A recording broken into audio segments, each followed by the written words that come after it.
아무리 많은 일이 있어도, 아무리 작은 일이 있어도 그 중심에 주님이 계시면 안전한 줄로 믿습니다. 그 어떤 문제도 주님이 함께 하시면 안전할 줄 믿습니다. 평안할 줄 믿습니다. 불안이 사라질 줄 믿습니다. 그것이 우리의 믿음이 되게 하여 주시옵소서. 견고한 그 믿음을 우리에게 허락하여 주시옵소서. 안 되는 일만 집중해서 왜 안 될까 고민하는 사람들이 아니라 주님께 맡겨서 되는 일들을 우리의 눈으로 봐가는 사람들 되게 하여 주옵소서. 기도하던 기도에 응답이 있게 하시니 감사합니다. 안집사님 기도했던 것들이 하나하나 풀어지니 감사하고, 또 우리 사랑하는 성도들 기도하는 하나하나의 기도의 제목들이 이제는 하나씩 이루어져 가고 있음을 알게 하여 주시옵소서. 감사합니다. 고마우신 예수님 이름으로 기도드렸습니다. 아멘, 아멘. 오늘은 요한복음 6장 14절에서 21절까지 보는 날입니다. 요한복음 6장 14절에서 21절. 그래도 오늘 윤권사님 오시니까 든든하네요. 어제 같은 못 살아요. 어제 같으면 못 살아. 나는 생전 처음이야. 다리가 흔들려서. 다리가 맥이 다리가 맥이 풀리고 풀려서. 아이고. 우리 큰딸이 와서 엄마 어디 아파요? 그래서 오늘은 괜찮으셔요? 나오시는데. 너무 나타나고 이렇게 자는데 감사해요. 딱 3시 되면 눈 떠져. 3시 되면 눈이 떠지세요. 감사해요. 그것도 참 주의 은혜예요. 제가 아무래도 이번 주일날도 아마 찬송은 조금 어려울 것 같아요. 제가 아직 기침이 이게 생각보다 꽤 오래가네요. 어저께 병원을 갔다 왔는데 제가 기침이 이게 이제 이렇게 말할 때는 괜찮은데 찬송할 때 호흡이 조금 다른가 봐요. 그래서 그런지 찬송만 하려면 장기침이 계속 이렇게 나와서 이번 주까지만 우리 최병정 원사님께 좀 사회를 좀 부탁드리고요. 그리고 오늘 제가 남원 식구들을 조금 만나러 가요. 저녁에 좀 다녀와야 될 것 같아요. 그래서 오랜만에 약속이 돼 있어서 그래서 오늘 잠깐 밤에 좀 갔다가 내일 아침에 좀 올라오도록 하겠습니다. 그래서 혹시나 무슨 일이 있으면 또 연락을 드릴게요. 근데 아마 좋은 만남 좀 원래 같이 좀 가려고 그랬는데 나중에 기회 될 때 같이 한번 좀 만날 수 있는 시간 한번 마련해 보겠습니다. 네, 잘 다녀올 수 있도록 기도 좀 부탁드리겠습니다. 예, 요한복음 6장 14절에서 21절까지 우리 같이 한 목소리로 읽도록 하겠습니다. 그 사람들이 예수께서 행하신 보고 말하되 이는 참으로 세상에 오실 그 선지자라 하더라. 그러므로 예수께서 그들이 와서 자기를 억지로 붙들어 임금으로 삼으려는 줄 아시고 다시 혼자 산으로 떠나가시니라. 저물매 제자들이 바다로 내려가서 배를 타고 바다를 건너 가버나움으로 가는데 이미 어두웠고 예수는 아직 그들에게 오시지 아니하셨더니 큰 바람이 불어 파도가 일어나더라. 제자들이 노를 저어 10여리쯤 가다가 예수께서 바다 위로 걸어 배에 가까이 오심을 보고 두려워하거늘 이르시되 내니 두려워하지 말라 하신대 이에 기뻐서 배로 영접하니 배는 곧 그들이 가려던 땅에 이르렀더라. 아멘. 요한복음 조금 특별하게 하나의 사건을 좀 깊이 설명을 해요. 똑같은 사건을 봐도 그냥 이렇게 흘려보내는 사람들이 있고 하나의 사건을 계속 곱씹으면서 그 결론을 내는 사람이 있잖아요. 요한 같은 사람은 아마도 그 깊이가 조금 있는 사람 같아요. 왜냐면 이제 이런 전제도 굉장히 중요한데 마태복음, 마가복음, 누가복음이 기록될 때가 50년대에서 70년대. 예수님이 돌아가시고 한 50년 지난 후 정도가 돼요. 그러니까 그나마 그래도 조금 기억이 아직은 남아있을 때, 뭐 그렇다고 한다 칠지라도 그냥 쉽게 생각해 봐도요. 우리가 지금 살고 있는 이 시대의 50년 전의 일이 기억이 나지나요? 야, 이거 쉽지 않거든요. 1970년도에 있었던 일이 지금 기억이 나냐고 물어보면 긴가민가 한데 그런 일이 있었지 아마 이 정도지 깊이 있게 기억되지는 않을 거예요. 하물며 당시에는 뭐 많은 사건들이 있지는 않았지만 뭐 충격적인 예수님에 대한 사건을 기억은 하고 있어도 이미 시대가 벌써 한 반세기가 지나가고 있었기 때문에 그들의 기억 속에서 많이 희석되고 있었던 거죠. 근데 그나마 그 기억을 계속 가지고 살아갔던 사람들이 사도들이었는데 그 사도들이 하나둘 순교하면서 사실은 그 기억을 담고 있는 사람들이 적어지던 때, 그때 복음서가 기록됐다고 보고요. 그리고 AD 100년 전후가 되거든요. 그러니까 AD 90년에서 100년 되니까 아마도 거의 100년이 지나갈 무렵에 요한이 이 요한복음을 기록했다고 알려지고 있어요. 그러니 거의 한 반세기가 아니라 한 세기가 지나갈 쯤에 기록된 책이니 그 책에 어떤 과연 그 깊이를 더할 수 있을까라는 의구심은 드는 거죠. 그런데 한 가지 전제가 되는 건 요한이라는 사람이 당대에 예수께 참 많이 사랑을 받았던 사람이라는 거고, 그리고 당대에 예수님과 그래도 함께 했던 사람의 기록이라는 것이 검증될 수 있는 자료를 줄 수 있는 거고요. 그리고 그가 곱씹으며 그날 있었던 사건에 대해서 우리에게 풀이해주고 있다고 생각한다면 조금 더 쉽게, 조금 더 이해할 수 있지 않을까 싶어요. 그러니까 뭐 우리 윤 권사님이 기억하는 1970년대와 제가 기억하는 1970년대는 완전히 다를 거예요.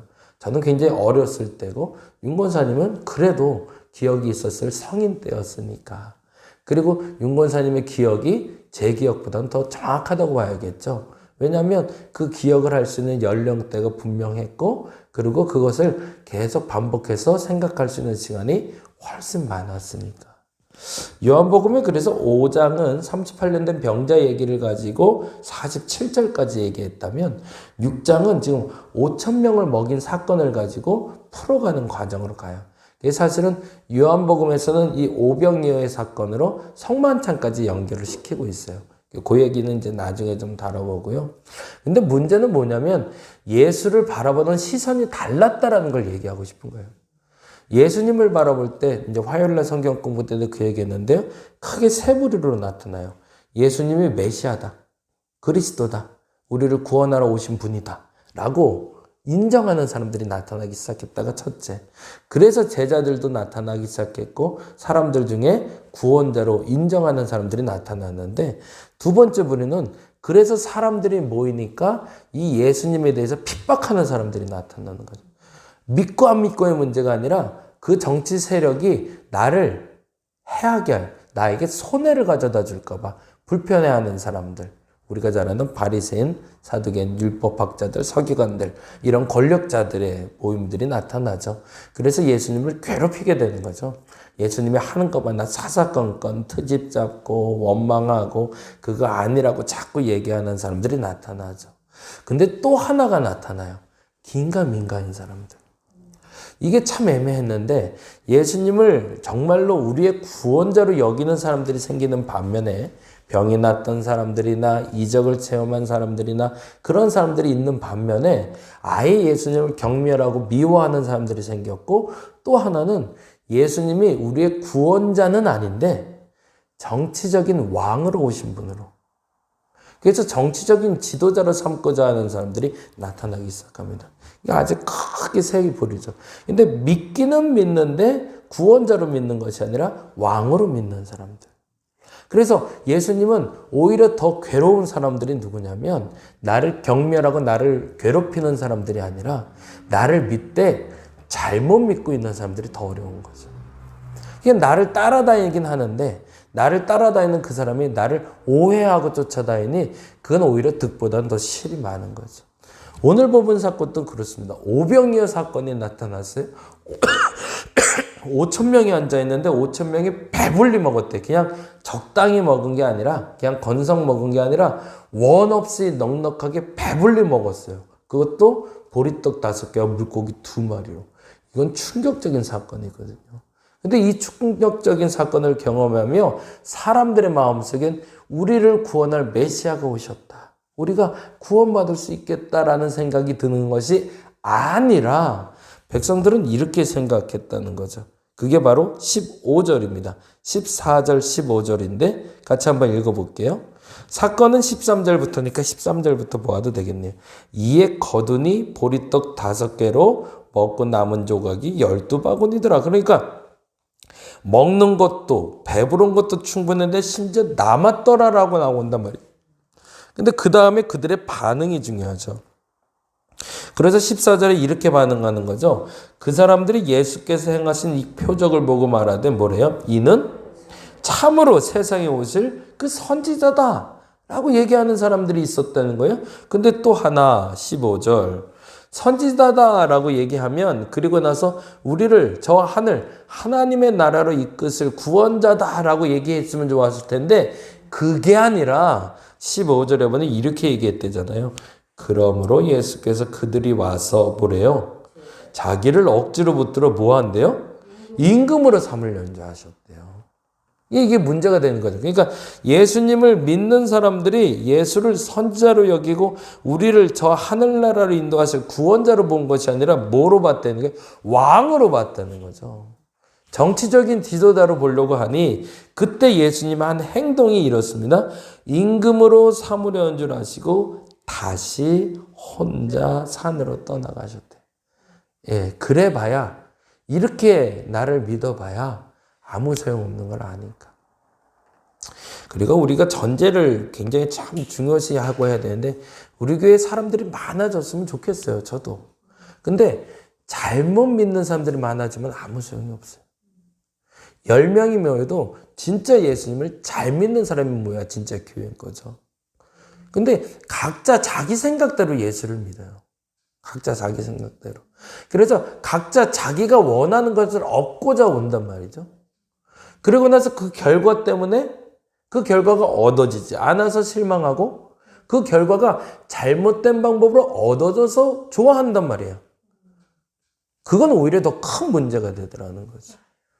그러니까 정말 믿는 사람들이 와서 정말 믿음의 결과를 보고 그 결과를 전하는 사람이 돼야 그게 진짜 교회지. 사람들이 많이 모여서 그 사람들이 잘못된 수단과 방법으로 잘못된 이득을 취하는 교회를 만들어 버린다면 차라리 안 모이는만 못하는 거죠. 저희 교회를 위해서는 그렇게 계속 기도했으면 좋겠습니다. 그리고 여러분의 믿음이 그런 믿음이 되도록 잘못된 구함과 잘못된 기도를 통해서 잘못된 이득을 취하고 있는 사람들이 아니라는 것을 분명히 말할 수 있는, 그래서 정말 바르게 기도해서 바른 응답을 받는 사람들이 있는 교회, 그게 진짜니까요. 그래서 예수님이 떠나세요. 그리고 나서 이런 일이 벌어지는 거죠. 17절입니다. 이제 오늘 본문 가볼게요. 같이 한번 읽어보겠습니다. 17절 읽겠습니다. 시작. 배를 타고 바다를 건너 가버나움으로 가는데 이미 어두웠고 거기다가 줄쳐놓죠. 결국에 그래서 예수님을 믿는 사람들이 많이 모인다 한들 적게 모인다 한들 그게 중요한 게 아니라 진짜 믿는 사람들이 모이지 않는 모임에선 언제든지 뭐가 또 찾아온대. 어둠이 또 찾아온다는 거죠. 아닌 것 같은데, 이게 맞는 것 같은데, 자꾸 헷갈리는 거죠. 이게 맞는데 이상하다. 아, 왜 잘 되는 것 같은데도 갑자기 또 안 돼요. 뭐가 좀 좋은 것 같은데 생각해보니까 또 불편해요. 이런 일이 우리에게 계속 반복되는 그 어둠이 또 찾아올 수도 있더라라는 거죠. 그런데요, 그때 우리가 해야 될 일이 있습니다. 그게 바로 18절, 19절이에요. 같이 읽어봅니다. 큰 바람이 불어 파도가 일어나니라. 어둠뿐만 아니라 어려움도 오더라는 거죠. 우리의 삶 속에 예수를 잘 믿으려고 하는데 제자들은 예수를 잘 믿으려고 했던 거잖아요. 근데 잘못된 믿음을 가진 사람들 때문에 그게 흩어졌단 말이에요. 그래서 어둠이 찾아와요. 근데 그냥 답답하고 그냥 깝깝하고 이 정도면 상관이 없는데 어려움까지 오더라는 거죠. 난 잘 믿으려고 하는데 말이죠. 이럴 때 어떻게 해야 되는가? 그 다음 절이 이렇게 표현하죠. 19절 같이 읽어봅니다.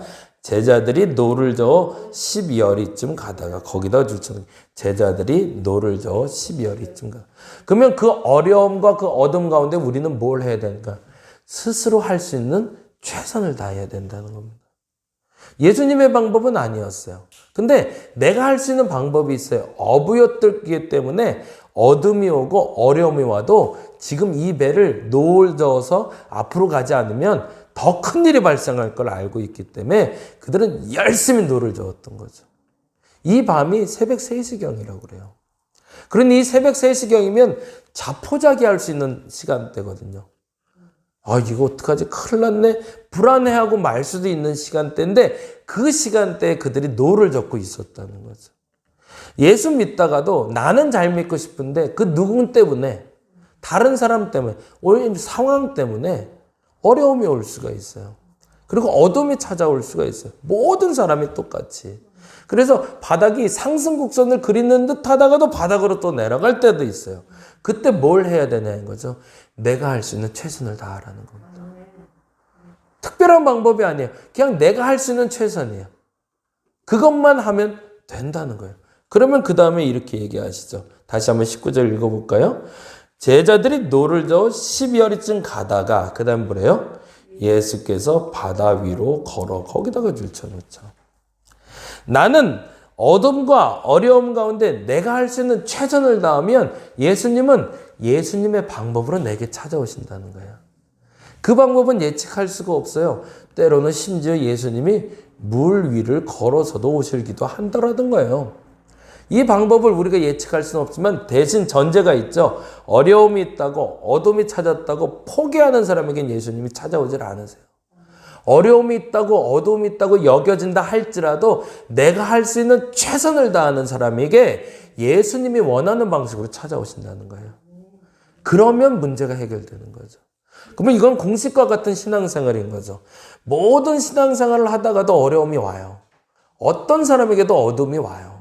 근데 그 어려움과 어둠이 온다고 자포자기하면 아무것도 안 되더라는 거예요.